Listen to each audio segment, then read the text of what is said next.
Hello friends, welcome to Hero James Kitchen. Chickenல நீங்க chicken bonda செஞ்சிருப்பீங்க, chicken 65 செஞ்சிருப்பீங்க.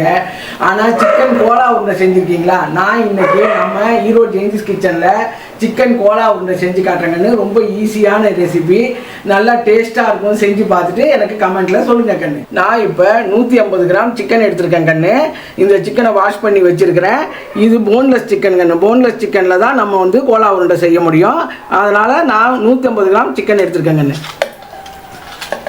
இப்போ நாம் இது எல்லாத்தையுமே போட்டு மிக்ஸ் பண்ணி அரைக்க போகிறோங்கன்னு. நல்லா ஃபைன் பேஸ்ட்டாக அரைச்சிட்டு வர போகிறோம். இப்போ ஒரு பெரிய வெங்காயம், ஒரு 10 சின்ன வெங்காயம், 2 பச்சை மிளகாய்,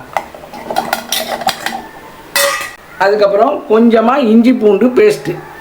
இது நான் 150 கிராம் எடுத்துருக்கனால 1/4 டீஸ்பூன் தான் garam masala, 1/4 teaspoon chicken masala, 1/4 teaspoon சோம்பு. இதுக்கு தேவையான அளவு உப்பு போட்டு நம்ம அரைச்சிட்டு வந்துடலாங்கண்ணே. இப்போ இதுக்கு தேவையான அளவு உப்பு போடலாங்கண்ணே. இங்கே பாருங்கள், இவ்வளோ தான் போட்டுருக்கிறேன். உப்பு கம்மியாக இருந்தாலும் பரவாயில்ல, அதிகமாகிட்டா சாப்பிட முடியாது. அதனால கம்மியாகவே நான் போட்டிருக்கேங்கண்ணே.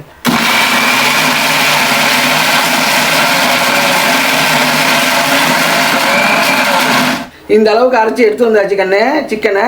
இப்போ வந்து நம்ம என்ன பண்ணுறோன்னா பொட்டுக்கடலை மாவு ஒரு கைப்பிடி அளவு அதில் போட்டுக்கிறேங்கண்ணே.